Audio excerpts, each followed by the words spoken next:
What's good, everyone? David here, and we've got some ATLUS news to talk about, so you know your boy's here.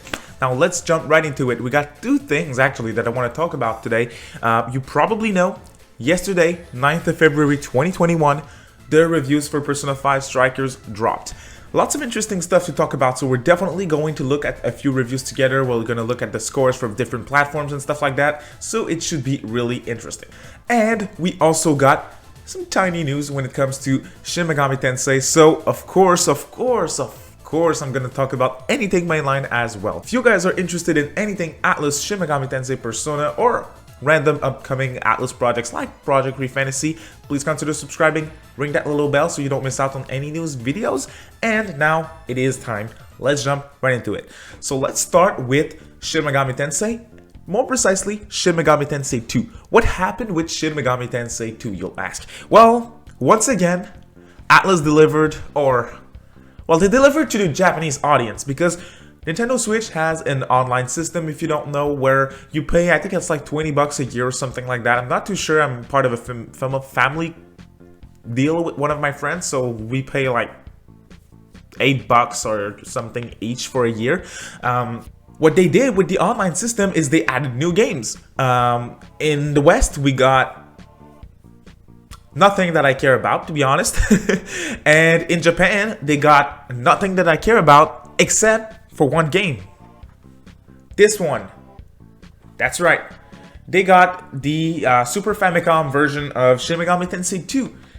The game's in Japan. Of course, it's Japan only for the Switch Online. The people in Japan who are paying for Switch Online get to play this game for free, which is very cool. If you're wondering if you can play it here in the West, yes, you can. With a Japanese account, you can download it and play it, but it is only in Japanese, of course. Yeah, so just like SMT1, we got the news last year. SMT1 is now on the Switch Online system.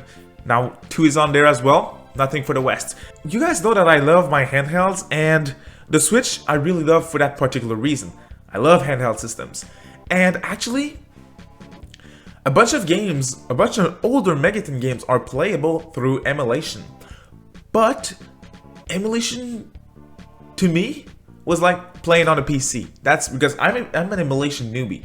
But when I heard you can emulate the games and stuff, I was always like, okay, so I gotta play them on my PC. I don't want to play Dungeon Crawler on my, on my PC. That feels kind of weird. So I did a bit of research, and I found out that there's some extremely cheap alternative that allows you to emulate games from the Super Famicom and Game Boy Advance and stuff on the go. So if you guys are interested in playing games like Shin Megami Tensei 1, Shin Megami Tensei 2, Majin Tensei, SMT If, stuff like that, if you're interested in playing those games in English, portably, stay tuned. If not, jump to this time so you get right into the next news, which is Persona 5 Strikers news. What's going on, everyone? As I mentioned, I'm going to be showing you guys my suggestion of what you should do if you're interested in playing those older Megaton games like this one that I have right here, Shin Megami Tensei II for the Super Famicom on the go. Because it is possible, actually. So let's look at it right away. Now, as you can see, I've got this little handheld. It is a very cheap alternative. If you're interested in playing those games on the go, cheap alternative, but it works very well. So I'm going to show it really quickly. As you can see, we've got some little buttons here. It looks like a Game Boy Advance Micro. You've got AV out if you want to play it on the TV. You've got a micro USB to charge it, and then a headphone jack. This video is not sponsored by any means, guys, by the way. It is just a product that I bought for freaking cheap, and I enjoy it. So this is why I'm recommending it to you guys, especially with the SMT2, which is on Switch Online now. So let's look at it really quickly. Let's see what this bad boy can do. So we're gonna open it really quickly and see what the fuss is all about. So I hope you guys are not gonna get too big of a reflection for this one. It shouldn't be too bad. The screen is really good. What I did, because the only thing that I'm gonna be playing on this one is Megaton games, is I downloaded a few. So let's look at them. Game Boy. Original Game Boy is available, Game Boy Advance, NES, SNES, and such. But I'm going to show you what is the concern here. So SNES, as you can see, I don't know if you can see, I'm going to raise a bit just to see if it's possible for you guys to see. But I have Majin Tensei, Majin Tensei 2, Shin Megami Tensei 2, Shin Megami Tensei If, and that's all in English, which is cool. I also got Shin Megami Tensei, the first one, but this one I got on the Game Boy Advance, which is the version I'm gonna play, and I downloaded the fan translation for the games as well. So I'm able to play those games on the go and in English, so I don't need to switch online. Very cool. If you guys are interested in buying this little machine, I'll put the link down in the description below. It is $30. $30. So honestly, not a bad price. And it's running the Super Nintendo games perfectly fine. It's running perfectly fine. And we, in the Megaton community, are freaking lucky because we have some amazing fan translation. So if you guys are interested in playing anything Shin Megami Tensei on the go, consider those little cheap Chinese handhelds. Pretty cool. Now let's keep going with the news of the day with Persona 5 Strikers. Now here we go. Persona 5 Strikers, let's talk about it. I'm getting kind of excited, I'm not gonna lie guys. I'm very highly anticipating Persona 5 Strikers. Lots of podcasts are coming where we're gonna talk all about the game, so it's gonna be a lot of fun. I'm gonna review the game on the channel and I'm gonna play the heck out of it. You can believe me on that one. So I can't wait. I pre-ordered the PS4 version, I'm gonna play it on my PS5. I pre-ordered the Switch version, which is the first version that I'm gonna play because once again, handheld. And I bought the Switch version for my giveaway winner. So yeah, Alex, congratulations once again, and he's gonna get his Persona 5 Strikers on Steam, which is dope. Now, let's look at the reviews for a bit, shall we? Because believe me, they're very interesting. So as you all know, I just mentioned it, there's 3 versions for Persona 5 Strikers, which is good. Good job, ATLUS, good job, good job. Let's keep it going with multi-platform. PlayStation 4, of course, Nintendo Switch, Steam. Cool. Now, the 3 versions have 3 different ratings because, well, they're different versions, they're optimized differently and stuff. But the differences are kind of important. So, let's look at them. I'm using Metacritic, guys, by the way, because Metascore, that you can see right here, 85, is the average of all the critics from various different outlets. They do an average and it gives us our Metascore. So let's look at the reviews really quickly and see what the fuss is all about. Okay, so The Gamer gave the game a 10 out of 10, basically a 100 score. We got Dual Shockers, Game Crate at 90, and then we get a good drop at 83. So let's look at the higher reviews, see what they say. Dual Shocker says, Persona 5 Strikers is an excellent retro trip for the Phantom Thieves and hits all the stylish energetic highs of its predecessor. Okay, that's fair. Game Crate, Persona 5 Striker is a worthy addition to the Persona 5 game line. If you enjoyed the previous exploits of the Phantom Thieves, then you will love everything this game has to offer. Okay, so very small reviews, high score. We don't necessarily know precisely why exactly they give that score, but let's keep going. I'm kind of curious about the lower reviews. So 75, 80. So as you can see, lots of very high score, like here, RPG Gamer, PlayStation Lifestyle, Gaming Age. So let's keep going. Let's see the lower score. So I think the lowest score that we have for Strikers on PS5 is from Digital Chumps, which is actually 75 is not that bad. Strikers captures the affable singularity of Persona 5 while shifting its perspective from a turn-based slow burn to an action-focused escapade. At the same time, Strikers' devotion to its source material succeeds in keeping the player active and invested amid the turbulence of its strained support structure. It's a summer vacation masquerading as a sequel, and that seems to suit the Phantom Thieves just fine. So it feels like they're kind of like, okay, it's alright, it's pretty cool. So, cool. That's for the PlayStation 4 version. Now you guys gotta know, it's the highest ranking version, which can be pretty surprising. Let's look at the Switch version now. So as you can see, Nintendo Switch, Persona 5 Strikers, 81, so 4 points under. Okay.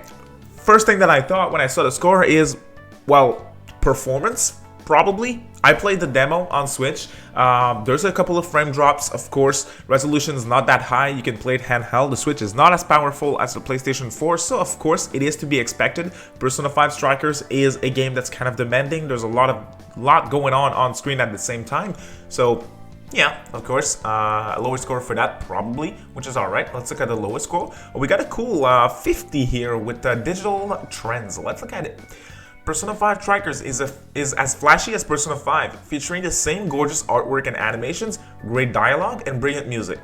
It unfortunately lacks the meat on the bone that made the original such an addicting experience to its loyal fanbase. It also provides little incentive for newcomers to play it, despite its egregious length being drastically cut down. So that's kind of interesting, actually. I don't even know where to start. I mean, I'm not trying to justify anything here, but it's an action RPG, so were they really expecting an action RPG to be over 100 hours like the first game?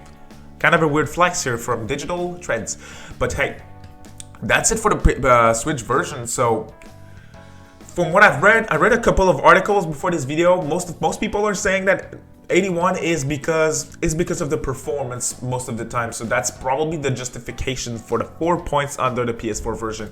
Now when it comes to the Steam version, I'm not gonna lie, that surprised me. The Steam version, I was like, okay, so it's gonna be even higher because of course you don't get more performance than on a PC. Of course, everyone's gonna say it, PC Master Race and stuff, blah blah blah. So I was expecting a higher score, 79. It's lower than the Switch version. And this is where I got my title for this video. Persona 5 Strikers reviews are interesting. Let's look at them. So I read a bunch of reviews and yeah, we got some interesting ones. Windows Central 100 score, perfect score for Strikers. Persona 5 Strikers delivers the meaningful story, relatable characters, and complex mechanics fans expect from mainline games, but switches the gameplay up to focus on action over time management. No more social links, no more of that stuff, and they're not complaining about it, which is alright. It's an action RPG, it's kind of different. PC Gamer. And that's the that's the one that I wanted to talk about. So PC Gamer, if you don't know, they are the one who got the premiere for Persona 4 Golden on Steam back in the day. So July, it was no, not July. July 20th is SMT5. It was June. I think it was June 23rd or something. PC Gamer announced that Persona 4 Golden was dropping on Steam on the same day. They got a lot of talk about it. They were all on a P4GD, and now they're crying about Strikers. And the reason why they're crying is very simple. Let's look at it. Strikers walks and talks like Persona 5, but no social game and bland combat make it strictly for Giga fans. I'm gonna be honest. It sounds to me like they're crying because they don't have the first game on their PC. Of course, PC Gamer, they cover only PC stuff. Persona 5, Vanilla, or Royal, they're not on Steam. And I think this is what they mean when they say they make it one strictly for Giga fans, because they're salty. They're salty that the first game isn't on Steam. So definitely a stab in the back, if I'm being honest. Very shitty score when it comes to them, but overall Persona 5 Strikers is doing very well. I'm not surprised to see that 85 for PS4, 81 for Switch, and 79 for PC are not bad scores by any mean. Action RPGs are not for everyone. Some people were I don't know what people were expecting. Some people, it seems while reading those reviews, that they were expecting some type of sequel, direct sequel to Persona 5, which it is in the story department, but not gameplay-wise, and some people don't seem too happy about that. Now, this is it when it comes to Persona 5 Strikers and the reviews. The scores are great. We cannot wait to play the game, and I will be, as I mentioned before, covering the game on the channel. So if you're interested, don't forget to subscribe, and if you like the video, please drop a like. That helps a lot to support the channel. I do appreciate that a lot. And if you're interested in learning more about maybe a handheld emulation for your different Megaton games, let me know. Maybe I'll do a video on that, telling you how to proceed with those. So, as always guys, thank you so much for watching. It means a lot, and we'll see you next time.